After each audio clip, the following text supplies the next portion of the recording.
N'ihi nke otu kwesịrị na ịchọpụta na ime nnyocha otu kwesịrị ka ndị nọ na Nigerian Institution of Surveyors Anambra State Branch mepere n'ụdị pụrụ nnukwu iche dịka mepere ụlọ akpọrọ Surveyors House na Amawbia na Kasụl Ọka South. Onye nta aka Amaka Chibuzo wetara anyị akụkọ a.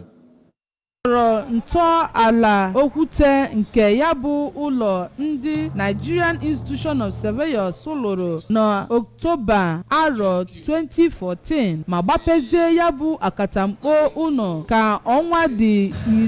19 nke Ọgọst a n'arọ a bụ 2022. Gọvanọ Chukwuma Soludo na ndị ya bụ otu bụ Surveyors bịara ịgbape ya bụ ụlọ akpọrọ Surveyors House nke nwere ngalaba dị iche iche gụnyere ebe a na-anọ eme oriri na ọṅụṅụ bụ nke akpọrọ mini hall. O nwere offices, enwekwara ụlọ elu dị iche ebe ga-eji wee na-eme nnabata ndị mmadụ. O nwekwara ebe a na-arara ụra akpọrọ guest rooms. O nwekwara ebe a na-anọ emerube ihe agbamakwụkwọ na ihe ndị ọzọ dị iche iche akpọrọ reception hall.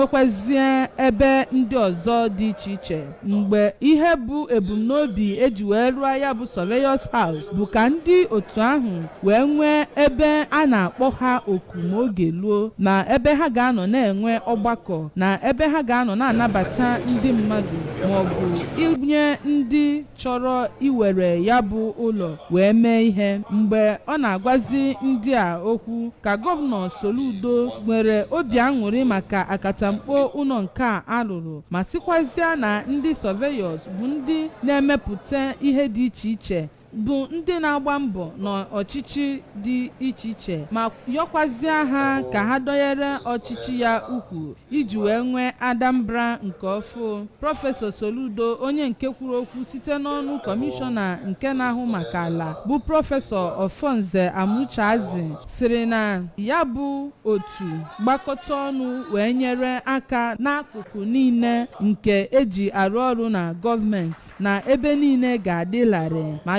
kwazie ha ka ha taa onye ọbụla bụ onye otu ha na-akpụda aha ha n'ala ntaramahụhụ ọ kwesịrị, n'ihi na otu ha bụ otu eji eme ọnụ. N'okwu ya n'ozi nnọọ ya ka onye National President Nigerian Institution of Surveyors Surveyor Oluwamotemi sịrị na ya bụ akatamkpo ụlọ alụrụ bụ nke ga-akwụ wee rue oge tere aka ma sịkwazịa na ọ manarị ụlọ niile nke ndị otu ahụ nwere na Nigeria ma kọwazịa onye chairman nke Anambra State bụ Surveyor Chukwudi Nzomiwu dịka onye lụsiri ọrụ ike ma sịkwazịa na ọchịchị ya wetara ọganiru nke tọrọ atọ wee wetakwa ọrụ bụ ịgba nke a na-afụbeghị onye mere otu ahụ. N'aka nke ya ka ya bụ onye steeti chairman bụ Surveyor Nzomiwu toro aka na-achị steeti a ma sịkwazịa na ha ga-aga n'iru idonyere ha ukwu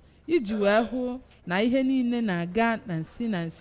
na Anambra State. Mgbe ọ na-ekwuzi okwu n'aha ndị nwunye ndị ya bụ Surveyors ka Pharmacist Philomena Nzukwu toro ya bụ onye steeti chairman bụ Surveyor Nzomiwu maka idebanye afa ha na mba ụwa n'ihi na ụlọ ahụ bụ nke ga-ebuli ha n'ogo dị elu. Ndị ọzọ dị iche iche kwukwere okwu iji wee dọnyere ndị Anambra Steeti ukwu n'ihi na ụlọ a gosipụtara ịdị mma na udo na ọganiru nke a na-ahụ na Anambra Steeti. Ha mechara bụ ndị otu a wee nye onyinye nkwanye ugwu nyegere aka na-achị steeti a bụ Gọvanọ Soludo ma nyekwazịa kọmishọna na-ahụ maka ala bụ Prọfesọ Amuchazi ya na onye ogbo ya nke na-ahụ maka ihe ọdịnala bụ Comrade Don Onyinji.